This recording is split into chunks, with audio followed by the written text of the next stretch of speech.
Hi, folks. Robert Quigley here, the Daily Wrap, Washington, D.C. We're on the road to the White House. Today, we're going to ask a basic question and look at it from a fundamental, eye-opening point of view. Why problems go unresolved on the national stage? Answer: abuse of process versus substance. What am I talking about? Well, let me give you a few examples to highlight the points, and we can see how both the Democrats and the Republicans have embarked on a decades-long abuse and manipulation of the legal system and governmental environment, as well as just the general environment across America. What am I talking about when we say process versus substance? Well, let's start with the most iconic example of the day. Trump trying to overturn the election. Well, the substance is Trump lost that election. The process was he tried to attack it through the court system. He tried to attack it through the introduction of electoral votes in Congress. He tried to attack it with court cases without evidence all across the country. Again, substance he lost. Process, he was reaching for any and every reason possible to overturn the results of the 2020 election. Folks, let's move on. Another recent example, George Santos, a congressman from New York. He just won an election the last couple of weeks, and as it turns out, he lied left, right, and center about his resume, his background, his education, his business experience, and so forth. Well, on the one hand, the substance is he won the election. The substance is there are no other requirements to become a congressman for New York. There's an age restriction and there's a residency requirement, but there is no requirement that the candidate even has a resume, has a job, has a background. So the substance of the matter is he got enough votes to beat his opponent. Oh my goodness, what's the process? Now the losing party and the losing candidate and their party now are trying to use process to prevent him from taking office and being thrown out. Again, one can debate all day long the significance of the honesty of this person's resume and background. My own opinion is, as an independent, that all the politicians are lying and embellishing anyways. They're masters at spin, so it's par for the course. Not surprised at all. But let's move on and give other examples of this process versus substance analysis. Kari Lake, out in Arizona, obviously lost the election. And what does she do? She goes off and files lawsuits in Arizona trying to overturn the election results. Of course, most of those law claims were thrown out these couple of days, but it's another example of substance versus process.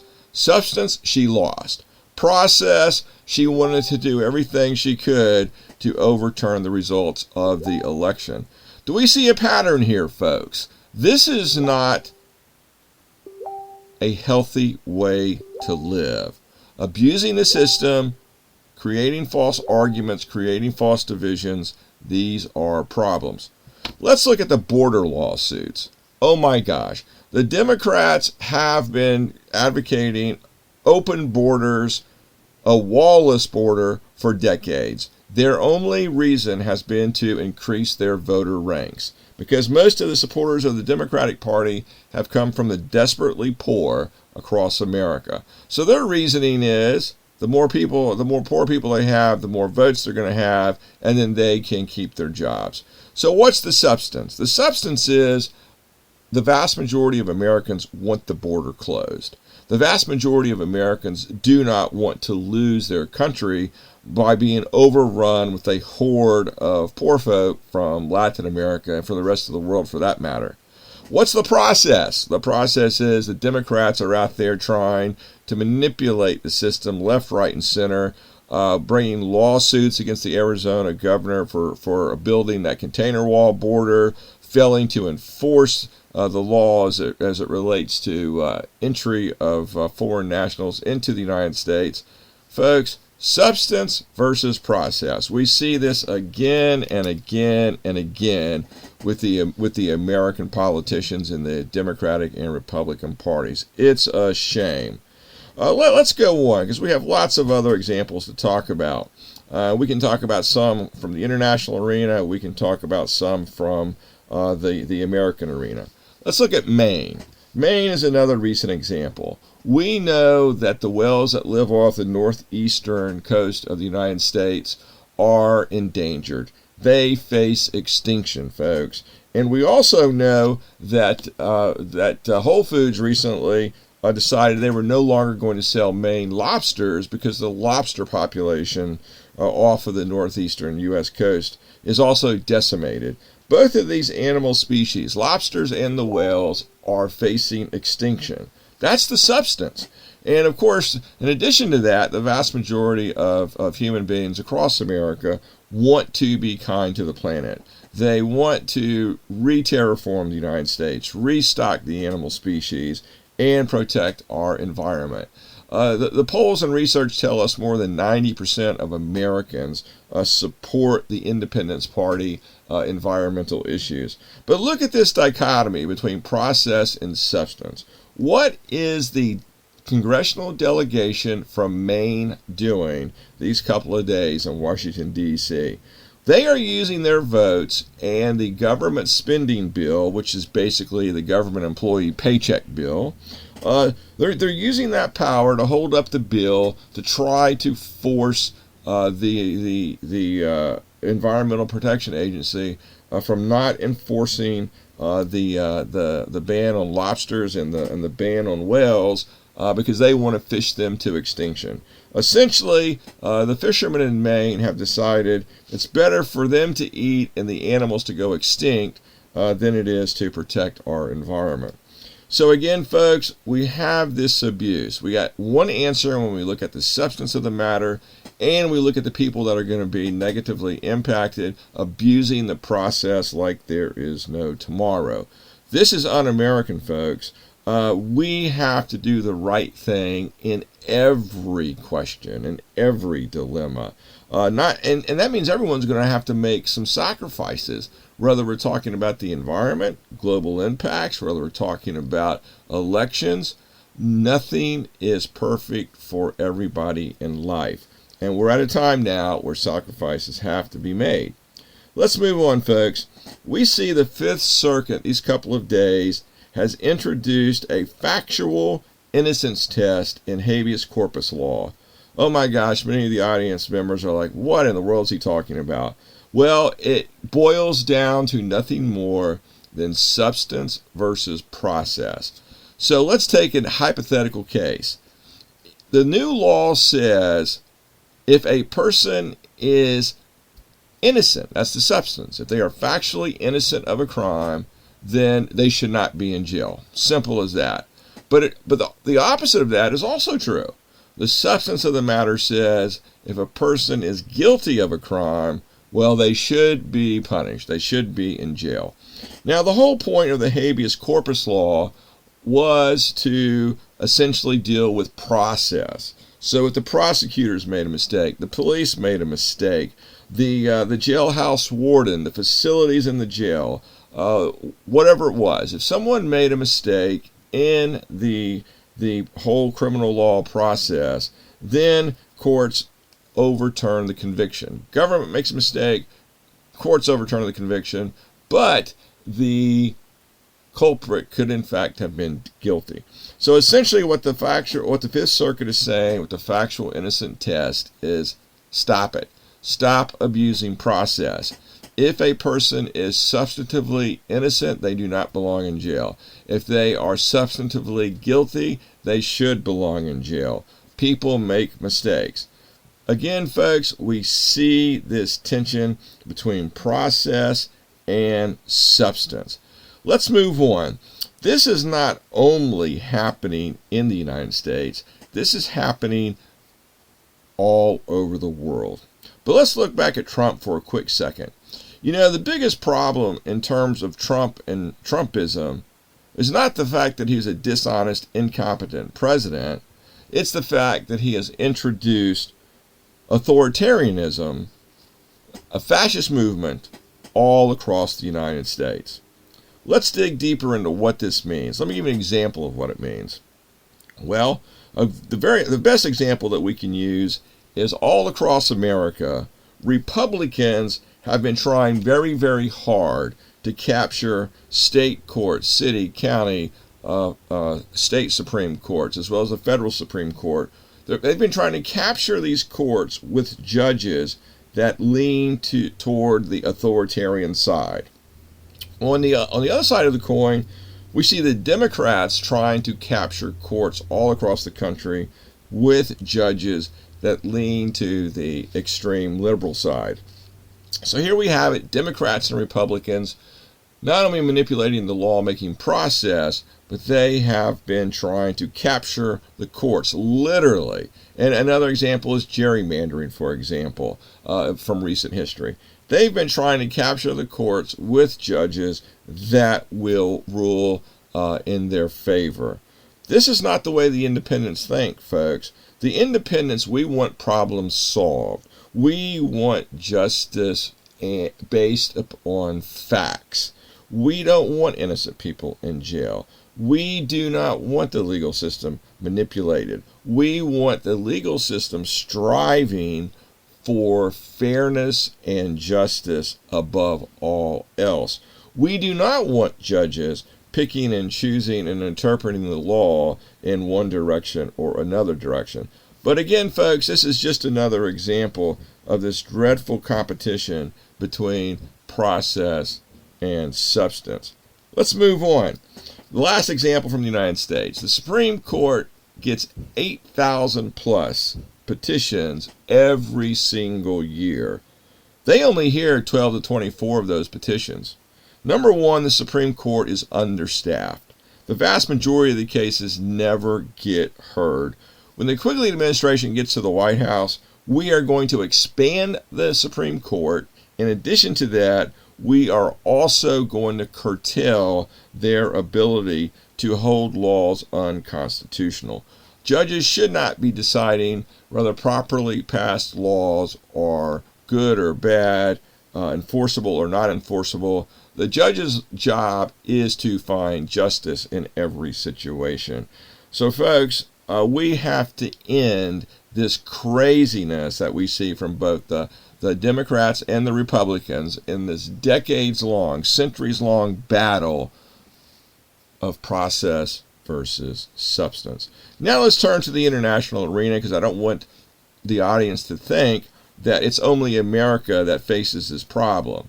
Let's look at China. We all know that the Chinese speaking part of the world bend over backwards and go out of their way to try to avoid looking like they made a mistake, or they avoid embarrassment. For some reason in their brains, being wrong or being embarrassed is like the worst things that could happen in somebody's life. So how does that translate into the process versus substance discussion? Well, all of the data coming out of China is nothing more than fabricated lies. It's window-dressed data. It's doctored data. So if we look at the COVID numbers, for example, the Chinese like to claim 3 people died of COVID. What rubbish. Some clever citizens discovered back in 2020 that it was much easier to stand in front of crematoriums and count the number of bodies going in and the number of hours that the crematorium was working, which is basically a lot in 24 hours, and figure out that, oh my God, that number ultimately had to approach 1 million or more in 2020. And we know that before it's all over and said, the Chinese are going to lose anywhere from 3 to 5 million people to the COVID virus, if not more. But that number is an absolute minimum.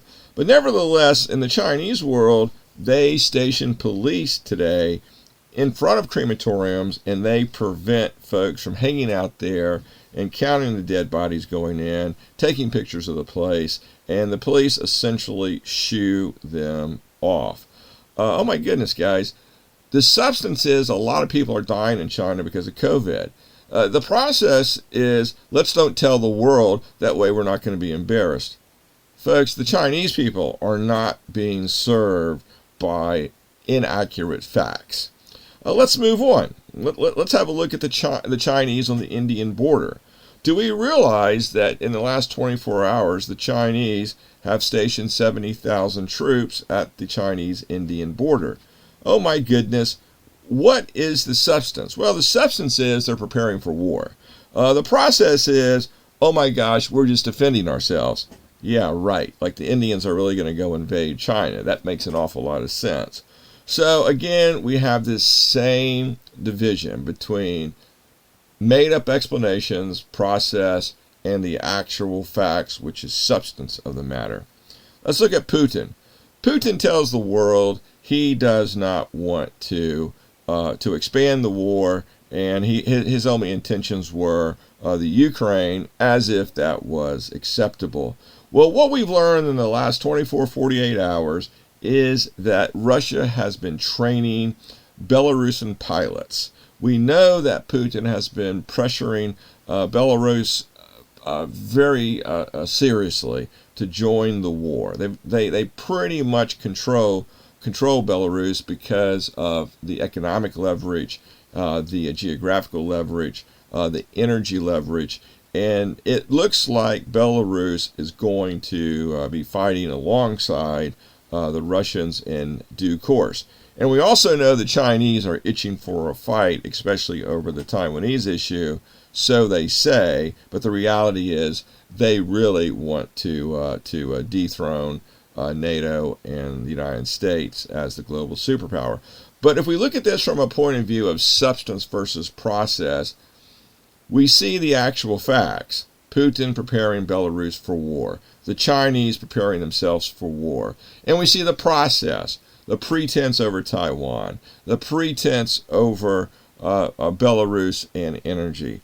So it's the constant abuse, folks. We see this domestically, we see it internationally, and as an independence party, our goal is to always dig down and look at the facts of the matter. What is really happening? What is the best solution to the dilemma or the problem? We don't see that from partisans. We need to change, and we need to change it fast. Folks, nothing is free in America. Campaigns are expensive.